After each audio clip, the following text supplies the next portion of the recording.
is the Rebel Author Podcast, where we talk about books, business, and occasionally bad words.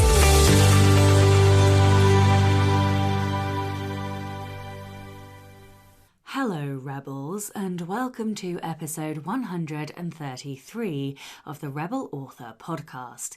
Today, I am talking to one of my literary heroes, Alix E Harrow, all about how to write a retelling and improve your voice and descriptions.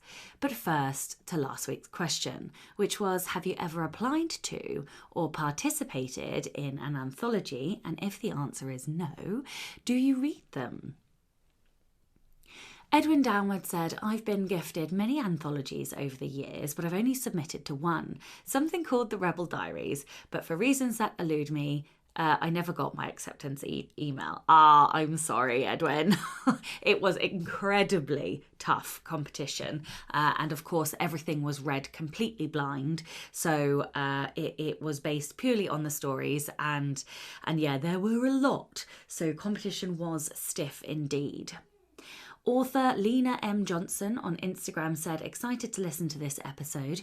I've organised 4 anthologies as part of a team, and boy did I learn a lot.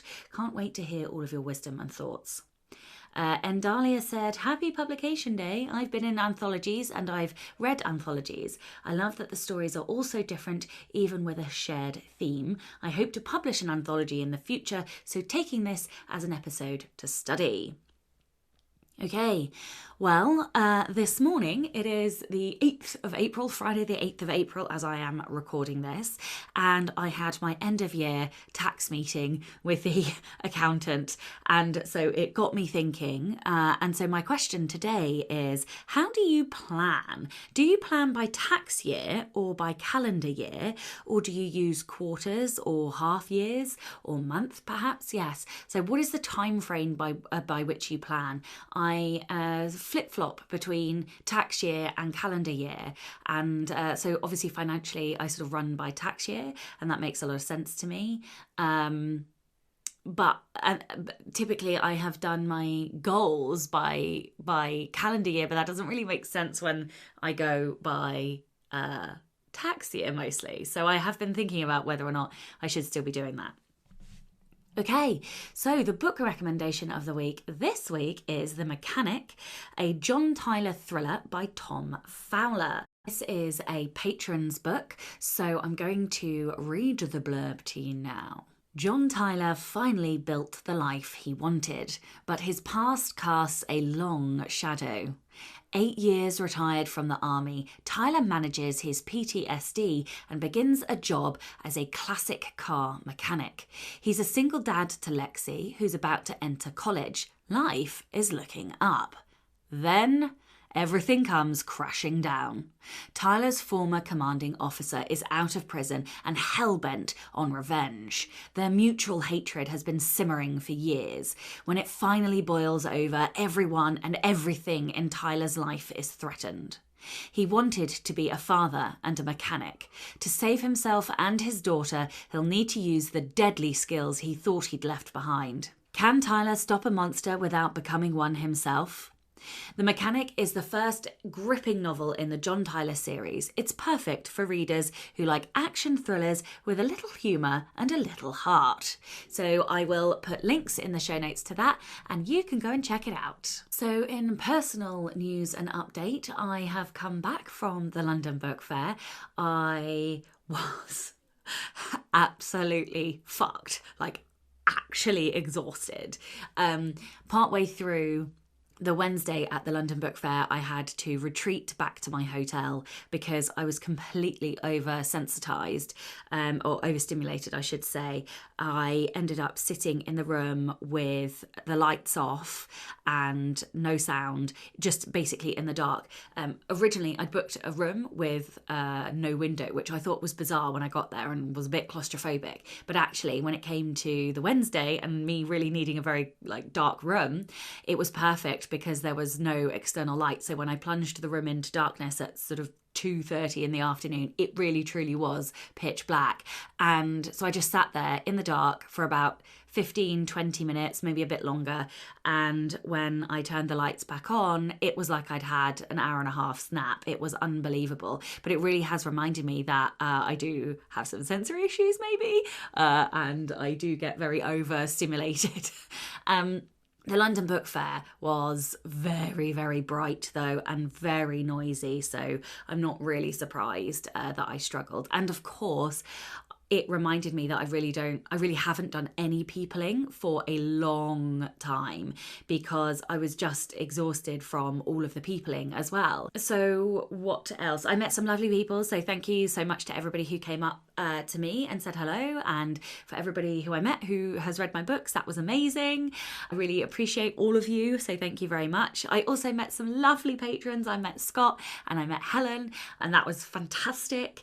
So yeah, it was, maybe you can hear like the joy in my voice, but I was so, it was just so lovely to see so many people who you have seen over Zoom for so long, and then just getting to meet them in person. And I always come away feeling motivated and excited. Now, maybe you're wondering like some of the reasons why you should or should not go. And I had never stayed in a hotel before, and I met some people over breakfast. I'm sort of not really going to give you much information, but there is potential for something to come out of that breakfast happenstance. So I don't know, it might not happen, and I will obviously tell you more and the real story if anything does happen. But it just goes to show that just by being there, physically present, these joyous, serendipitous meetings can happen. And that's the case for meeting people inside the book fair and at some of the networking parties that you go to. It is just useful to be there. Do you have to do it? No. You could go and listen to the Six Figure Author podcast from this week, and they have a whole episode on why you don't necessarily need to network, and it's completely true. Personally, for me, I love networking. I love meeting people. I do get like obscenely exhausted by it, but it was lovely nonetheless. And I also had dinner with some long-term author friends, and went to the Ally party, so that was just lovely. So as of today, I am feeling a little bit behind, I won't lie. It is the Easter holidays though, but you forget, I think, when you take multiple days out for random events and things, just how quickly you fall behind. I'm trying desperately hard. I think basically I've accepted that I'm probably not going to get to do an awful lot of wording before the end of the Easter holidays, so that's another week. I'm hopping over to the Netherlands next week just for 24 hours, and then I am presenting on Thursday evening at the Jericho event, and I'll put a link in the show notes to that. But I think, broadly speaking, I'm probably not going to get loads done just because I have had other life things get in the way, and so I am behind on the admin. But I am going to try and get all of that done by the end of the Easter holidays, so that when I come to working again after the Easter holidays on the week of the 18th of April, I will be straight into wording and finishing up the Enemies to Lovers tropes course. I think that is probably it from me this week. Okay, so Rebel of the Week this week is Lena Johnson. Lena says, so my mum's side of the family is the type that always insist on paying for meals, and my dad loves fucking with people. He and my maternal grandmother would constantly fight over the bill at restaurants. Good-natured, of course, but with a hint of competition and that need to win. One time, after everyone was done eating, my dad left to go to the restroom. While he was gone, the waiter came by with the bill. My grandmother snatched it up, gleeful that she'd gotten to it before my dad. It wasn't until she looked at the receipt did she realise she'd been had. My dad had not gone to the restroom. He'd gone to the waiter directly and paid the bill, then convinced the waiter to give my grandmother an old grocery store receipt. She never quite got that one. Oh, I love that. That is a proper prank. Oh, that is too funny. And I love the rivalry as well. I think that is hilarious. Thank you so much for sending in that story. If you would like to be a Rebel of the Week, then please do send in your story. It can be anything. It can be big, small, something in between. It can be a family member. It can be you. It can be past you. It can be a sibling. It can be, I don't know, it can be anything that you like. You can email your Rebel story to Becca on rebelauthorpodcast@gmail.com. An enormous thank you to all of my existing patrons. If you would like to support the show and get early access to all of the episodes, as well as bonus content such as the Q2 challenge that we are running at this moment in time, then you can from as little as $2 a month by visiting patreon.com/Sasha Black. Just a quick note to say that I had some internet issues. I think this was more or less the day the internet got connected, so it wasn't quite up to full speed, and so there are some juddery elements. I've tried my best to get it as clean as possible, but there are a couple of little bits in there that might be hard to hear accurately. Okay, that's it from me. Let's get on with the episode. Hello, and welcome to the Rebel Author Podcast. I'm so excited I might actually pee my pants because today we have one of my favourite ever authors, Alix E Harrow. A former academic and adjunct, Alix E Harrow is a New York Times bestselling and Hugo Award-winning writer living in Virginia with her husband and their two semi-feral kids. She is the author of The 10,000 Doors of January, The Once and Future Witches, and various short fiction. Hello and welcome. Thank you so much for having me. I swear, every time I hear my little intro, I'm like, I've got to name my books shorter titles. It's getting out of hand. One day I'm going to have one of those cool one-word titles. Well, A Spindle Splintered is shorter. Yeah, but I mean, you did a really good job, but I can barely say the title of my own book. And the next one I named A Mirror Mended, which is like a joke. It's so hard to say. Oh, I am so buzzing with excitement to have you on. Thank you so much. And before we dive into the questions, will you tell everyone a little bit about your personal journey? How did you get to where you are today? I think everybody's personal journeys, it's not, let's see. So I grew up in a very fantasy and sci-fi household. My mom's bookshelves were deeply nerdy. School, probably 12, I was like, I'm going to write a fantasy novel. So I abandoned that by maybe 13. I did write one. It's just, and then kind of went through a long phase of deciding I grew out of fantasy and I was serious and academic and cool now. So it wasn't until I was done with grad school at probably I want to say 24 or something, I started being actually, I really liked writing and it's maybe my truest passion. And so I wrote some short stories. I used them in the way that I think many literary people are upset with, which is that I use them as practice for trying to write a novel. And so I practiced and I wrote some short stories and they were published.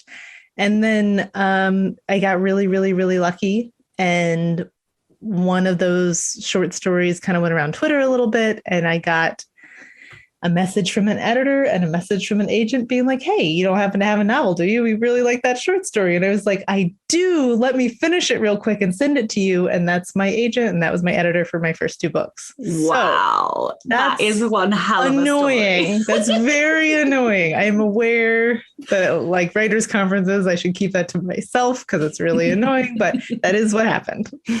No, I think it was pure talent. And, I struggle with the concept of luck. I really feel like we work really hard and create opportunities. So, yeah. Okay. So I have read, I think, two of your books and a short story as well. I have The Once and Future Witches left to go, which is on my shelf ready to read. But the one I read most recently was A Spindle Splintered, which is a retelling.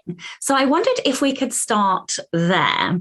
And could you talk us through the process for writing a retelling? Where do you start when it's an established kind of fairy tale myth story? And all the questions. How closely do you have to stick to the original story? What do you decide? Like, how do you decide what to innovate? Yeah, all of the questions about retellings. So I love all of the questions about retellings because I love retellings. I mean, I feel like I grew up a little bit in their heyday. I mean, they always are kind of in, but like late 90s, early 2000s YA publishing, like we hit it hard. Okay. Like Robin McKinley was my whole personality for a while. So I love them very much. And because I love them, I think the first thing to say is that there's absolutely no rules at all. Like people write retellings, I think, for many different reasons, and people respond to them for many different reasons. So there's no way to be like, you have to do this and you have to do that, etc. I think the ones that tend to personally work the best for me are the ones that start from a place of love, basically. Like I am interested in retellings that are very subversive, but I also really am looking for that element of like, this is a story that someone has connected with very deeply. And there's pieces of it that really speak to them for very like specific reasons. And then I think I like it when you mix it, like it's something you love, but something that's maybe a little bit broken. And so like that combination of love and subversion, where you're like, these pieces have to go and these pieces are the most important thing to me. Like, I think that's where the magic comes. Can I ask, I know it's cheeky, but like, what is the bit that you loved the most about Sleeping Beauty? Like, what was that? Yeah. What was the heart and the core of it that you loved? See, this is going to be a shallow answer, but the reality is that I also grew up in the Disney Renaissance era, which means that I really imprinted on a lot of beautiful princesses. And I think the truth is just that I had a huge crush on Aurora. I loved her dress. I love the way she looked. I love everything about her. But then like the older you get, you find yourself increasingly dissatisfied with like the story she is in, you know, like I don't think she gets to make a single meaningful choice in that entire movie. And so that combination of like this sort of damsel-like figure that you formatively have a crush on and the desire to like fix this like skewed story is kind of perfect for retelling. I don't know what this says about me, but I think one of my favorite characters was Ursula. Like, I know that The Little Mermaid's not really like a fairy tale, but like, I think Ursula. No, but listen though, do you know who my other formative crush was? Oh, please tell me it was movie. No, it's Maleficent. So I'm there. You know, like I feel you. Yeah. I mean, it's all about the villains for me. I won't lie. I will say that. And next, the sequel novella to this one, I did do a full-on villain romance. So, like, I'm very excited. Oh my God, you're killing me. Like that. I already have it on pre-order. I am now absolutely, like, when that drops through the door, like, fuck working. I'm going to drop everything and read it. Okay. Are there any big no-nos when you're doing retellings? Are there any mistakes, like, you see other people making, or, like, things that you think people should avoid if like listeners want to do retellings? I mean, again, so like retellings can be a lot of things for a lot of people. And I think if you look broad enough, you start to be like, many stories are familiar things that we have tried before. So like there's not firm rules. But I do think that it is also 2022, Western canon of sort of fairy tales and folklore and literature. And you don't interrogate it at all along the lenses of power, privilege, marginalization, race, gender identity, sexuality, then like it may be lacking something, for me at least. Like to me, like that's one of the biggest opportunities you get when you're doing a retelling is that you get to sort of look into its ugly roots and you get to like pull them apart. And so if you're not taking that opportunity, I'm a little bit like, why? But most people are. I mean, again, it's 2022. Yeah, that's one of the, like, I remember when I sort of first found blogging a long time ago, I wrote a deeply ranty blog post all about The Little Mermaid and how anti-feminist it was. And like, yeah, I had such a big problem with it, which is probably one of the reasons that I loved A Spindle Splintered so much, because one, it was queer and I'm a queer woman. And like two, it was just, oh my God, like I have fallen in love. I've told this story a few times for listeners now, but I only read like my first queer queer fiction in July last year, and it was, oh my gosh, I know, it was eye-opening. Like all of a sudden I was like, oh my God, like I'm having emotions about these books. Like I feel things about, I want these characters to get together. Like rather than just, binge reading and being like, yeah, like getting through everything. And so I spent the last, I don't know, 8 months finishing off a series, like a straight YA series. And now, like, I can't unknow what I know now. So the only things that I can write going forward is queer fiction. But it's ridiculous, isn't it? Because this is what society puts on us and tells us that we should be doing or how we should be living our lives. Well, fuck that. Anyway, this is not about me. And I want to just get your brain out. So we should talk about that, because the world of like queer fiction is such a big and beautiful one. I also came very late to it, and I am so happy to be here. like I didn't really think like romance novels were not something that had a huge appeal to me. I hadn't read them before, and I have like found now this like narrow vein of extremely queer and inclusive like regencies and historical romances, and I just want to wrap them around me like a human blanket. I'm so happy there. Oh, I love it. Yeah, give them all to me. I want to read them all. Okay, so like one of the things that made me fall in love with your writing is your voice. It is exquisitely lyrical. It is just beautiful, and oh my God, like that is how I want to write. So I am like, how did you develop your voice? Please tell me it was really hard and painful and took you a really long time. Time. I think it probably is true of everyone. Like you're developing your voice or whatever. That's like kind of genuinely your life's work, right? Like, not to get sappy about it, but no, I mean, the honest truth is just like reading, right? Like that's how you, at least for me, like getting way, way, way, way too into particular books, making it my whole personality. And for a while when I was younger and didn't have children, describe whole parts of books that were like really speaking to me or that I thought were amazing. And like that process alone, like word for word copying great sentences, there's just something like very mechanical about it that I feel like whenever I find my writing is kind of coming out flat or coming out like just unexceptional to me, like that's one of the things I go do is go pick up one of my favorite books and start like writing out the good lines. And they just there's something so wonderful about like another writer's rhythms that I really, really like. I never read a book without sticky tabs, and I am known for deconstructing. Like I will literally lift out a sentence that someone's written and I will hoard it and keep it forever and literally deconstruct like what are the literary tools or the techniques or what have they done to create the effects that they've done. It's like one of my favorite hobbies. So what, like you mentioned that you go back to like your favorite books. So what are the books that you go to, or what books do you feel had like a really big impact on your writing? I mean, what book I go back to? Like I'm a huge rereader. I reread things a lot. And there's certain ones that just kind of come up every year, but I also kind of return to them on purpose when I'm like wanting a particular thing. So like specifically talking about rhythm of sentence and sort of a quiet lyricism, I always go back to Le Guin.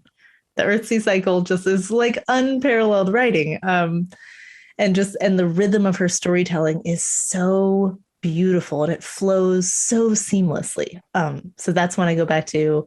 But then there's like totally different things. Like if I'm thinking about how to quickly and effectively draw character relationships and particularly like humor between them, I'm a huge Lois McMaster-Buchholz reader. I've read those books I don't even know how many times. And I just feel like she's drawn these whole big, messy, sprawling families and friendship groups, and the ways they interact are so brief and so clever and so funny. And I don't know, I just love them.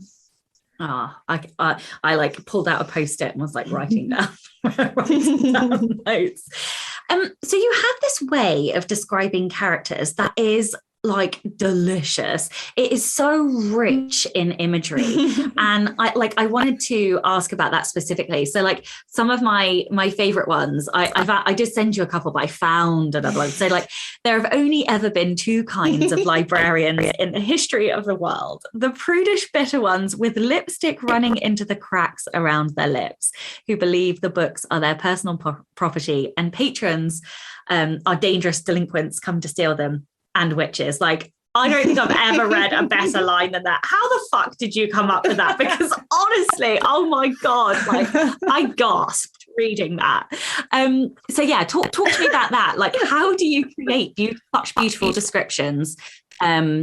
Yeah, how do you decide what detail to use? Like, what advice would you give to me who wants to write like that? See, this is silly because everybody has their own little like delight. That's sort of the wonderful thing about reading. It's like you just find each person has their own little like take on introducing characters. And I love that. So nobody should do what I do in order to describe characters. It would be so boring.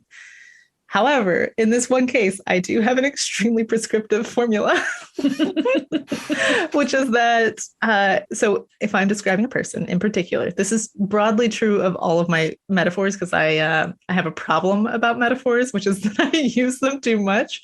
But okay, so I'm describing a person. Number one, I can't ever have heard it before, like the description.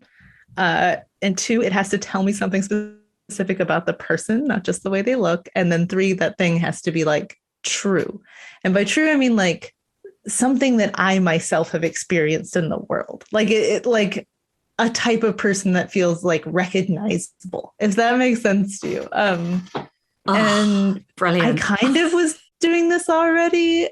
But then what made me come up with this list actually is reading Tamsin Muir. Have you read the Locked Tomb books? I have Gideon not. the Ninth and Harrow the Ninth. I haven't, but I've got them on my shelf. They're incredible. Okay. Yeah, they are completely incredible in a lot of different ways. But one of the ways is that Tamsin just has the most delicious way of I mean, it's a huge cast. The cast in these books, insane. Only the third time you read them will you finally understand who everyone is. But the way she introduces each character is so funny and so weird and so great. Like a super muscly guy is described as looking like a bag of lemons. That's incredible. I love that. That is amazing. I love There's this really skinny girl who wears robes, and she's described as looking like a funeral for a twig. I love her. Oh my God. I need to pull that book out immediately. Oh my goodness me. That is, yeah, like have you read TJ Klune, The House in the Cerulean Sea? Yes, I have. I loved that book. It's almost, I see the overlap there in like his characters. And I don't mean this in a mean way, but they have this cartoonish or caricaturous element where it feels like you can see them animated in your head. Like there's so much and they have so much personality. Yeah.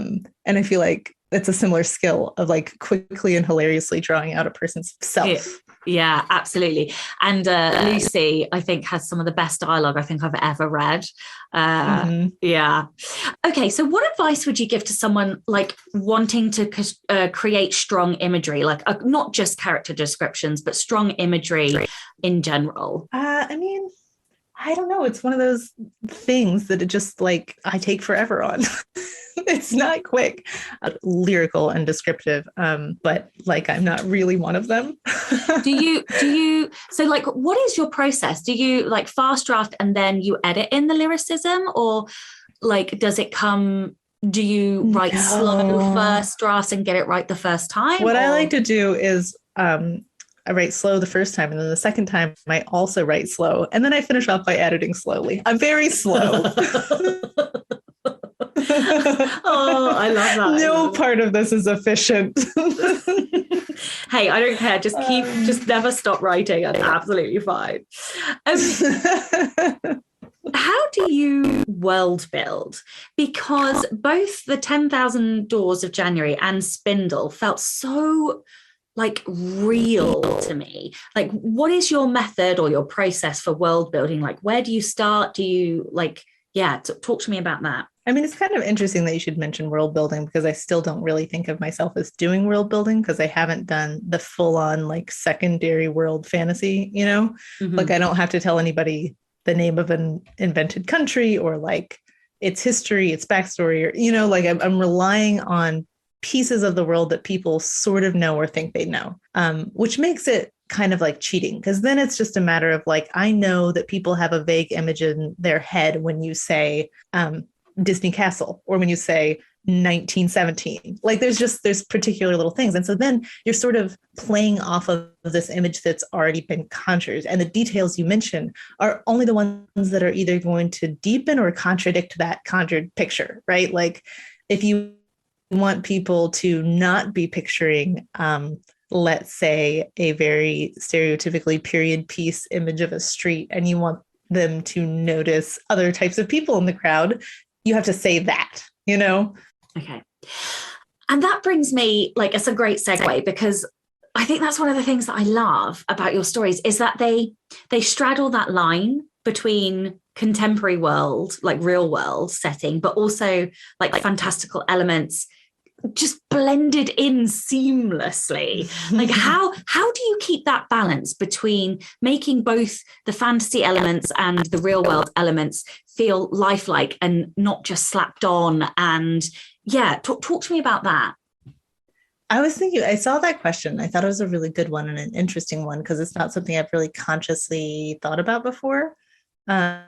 I will say that some of my, favorite formative fiction did that very much. So like early Neil Gaiman, actually later Neil Gaiman too, is just very slipping between like the magic exists in the cracks of a very believable world. And I always really loved that feeling as a kid because it's, it makes it all feel more possible, right? Like this is something that could happen to a little girl alone in a house. This is not a crazy adventurous fantasy. But then I think the trick of it is that you describe like there is no actual real house either. So in some ways, you're just selling two lies. One of them has a little bit more believability, but they're both fantasy worlds, Like I often think it's funny that only fantasy writers and sci-fi writers get asked about world building, but like litfic and realism is also building a version of the world that is trying to like hang together believably. So it's kind of similar work. Yeah, I completely agree because the like in the 10,000 Doors of January, there were locations that I've like never visited, and I don't know whether or not you base them on real experience and travels and things, but I felt like you did. So, like that is definitely world building. I mean, there's also an element of the con artist there, right? Like if I sell you two things are true, the third one you might buy. Yeah. Absolutely. But I think, so often we take for granted that setting can be a character as well. And it can, really like change and influence a story and create kind of an atmosphere, like be that good or bad. So yeah, it fascinates me, like these stories that flip between the real and the imagined, like in terms of our world. And like, just like you're saying, I think I am that little girl, like hoping that she can turn the corner and the door's right there, like I will always look for the door when I walk down the street or the whatever. Okay. You have so much detail in your story. It blows my mind. And like you have the detail regardless of whether it's characterization, world building, description. So like I suppose my first question is, how do you know where the line is between rich, gorgeous description and oversaturating? And what advice would you give to new authors wanting to create books with like beautiful detail and richness without like dumping information or whatever? Well, first I should say that like I did not necessarily get it right. I mean, I got it right because that's what I like to read and I'm happy with it. But like many people hate it. Oh no, you got it right. Trust me, I'm not complaining. I'm not complaining in any sense, but like a common reader reaction is that my work is kind of slow and kind of oversaturated. And that's a totally valid reaction to have. Well, so they're like wrong. I would not emulate necessarily. just saying there's many types of writing in this world, and it does not all have to have as many metaphors per square inch as mine does. But then, like, in terms of what details I leave in, I think I used to overwrite a little bit more. I've kind of pared it down. I think maybe I'm slowly learning to like edit as I go a little bit more. And then in the editing process was sort of like, basically, you only get to keep one of these details about like this new room or this train car or this whatever. What is it that you urgently need to communicate? And I think early on, I was talking to one of my really good friends, and she was like, really, you used to write me emails that were like this long and overwrought, which is true and embarrassing. But I kind of still keep that in the back of my head, that like writing as if you were trying to urgently explain to a dear friend what is going on. And so then the details, sort of like what matters, what you want them to see and what you want their attention drawn to, kind of becomes clear in your head. Yeah. Yeah. I love that, because whatever the protagonist focuses on is what you're saying is important to the reader, I suppose, because that's where the character's attention is, and therefore that is where your reader's attention is going to be drawn. I love that so much. So you've written a number of short stories and novellas. Now, I really enjoy flash fiction and I really enjoy writing novels, but I'm pretty fucking shit at writing short stories. How do you do it? Well, I mean, I've never successfully done flash fiction, if it helps. The shortest was like 1,500 words maybe, and I was like, whew, that's it. I can't go any lower. Oh, I love that everybody has like, I would just kill to be able to. I've managed one novella. Does that count? It does. It does. Yeah. So like, what's your best advice when trying to write shorter stories? But I suppose specifically, you create so much richness in the characters in such a short space of time. Like, how do you do that? How? I mean, first, I think it's one of the really cool things about science fiction and fantasy as a genre is that they're one of the only genres that has functional publishing systems for basically any length of story you're writing. Like there's a fairly robust short fiction market that pays pro rates. There's novella publishers now, there's more than one, and then novels, and they go to trilogies and, like any scale of idea. And so I think that's really cool and encourages authors to not just like make their idea a particular length, but to like write to suit the scale of idea. And the way I've sort of come to think of it is that like the length of the story has to do with the number of choices that are made inside it, right? So like a novel is many different choices being strung together, right? And I think in my head, if I have an idea, I'm like, oh, it'd be cool to write about this, but it's really just like one little pivotal turning point, like one thing that happens. That's a short story then, because you basically only have space for one major decision. I think my mind might have just blown. I have never heard anybody talk about short stories like that. Holy shit, that makes so much sense. Like, it might be easier to write them now. Oh my God. So I just participated. Well, I've just organized an anthology, and Wow. yeah, it's publishing at the end of this month, and it's called The Rebel Diary. So it's either villains or it's like characters with morally grey compasses, and Awesome. yeah, and it was a real fucking challenge to write a short story, and I managed it through literally grit. I think that is because I couldn't not have my own story in an anthology. I was the last one to finish, though. Let me just point out. But yeah, that has blown my mind. I think that will make it considerably easier to write short stories going forward. Oh, thank you so much. I mean, you say that, but I'm literally right now trying to write a short story, and I was like, oh, the problem was that I'm trying to cram like 4 truths. Like I've wildly misscaled the story. So it doesn't, magically solve anything. Oh, the joys of writing. Write a book, they said. It'll be fun, they said. I can't believe that I'm at the end of my questions. I'm devastated because I would love to talk to you all night. But this is the Rebel Author podcast. So can you tell everyone about a time you unleashed your inner rebel? Oh, I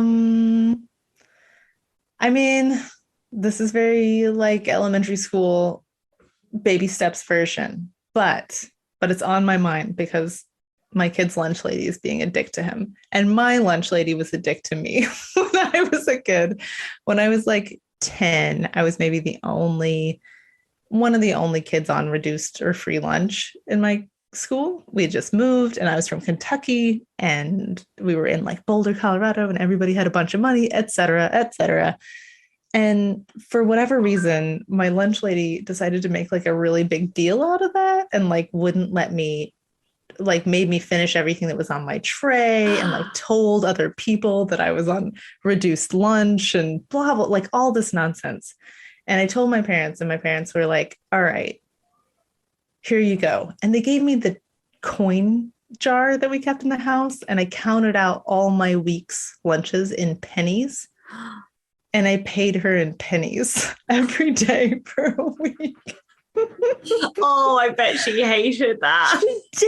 She did hate that. I mean, now I'm like, wow, she was probably making minimum wage and her life also sucked. And, you know, a little more solidarity wouldn't have gone amiss. But also, I felt pretty fucking cool. Yeah, it did. Oh my God, I love that. Oh, I could just imagine like the smug kid feeling of like, ha, this will learn you. And this adult being like, oh my fucking God. What did I do to deserve this? Yeah. You were mean to a kid. That's what. Oh, well, thank you so much for your time today. Would you tell everyone where they can find out more about you and your books and anything else you'd like to add? Deeply regrettably, you can find me at all hours of the day and night on Twitter at Alix E Harrow. Amazing. Thank you so much for your time today. And of course, a big thank you to all of the show's listeners and all of the show's patrons. If you would like to get early access to all of the episodes, you can do so by visiting patreon.com/Sasha Black. I'm Sasha Black. You were listening to the amazing Alix E Harrow, and this was the Rebel Author Podcast. Next week, we have a seriously fun, cool, and awesome episode. We have not one, not two, but three guests, as well as myself. We have brand new authors of varying shade. We've got C.M. Newell, S.W. Miller, and Scott Williamson. And we are going to be talking all about how to launch your first book from people who have actually just launched their first books. Don't forget to tune in and subscribe on your podcatcher. And when you have a moment, please leave a review.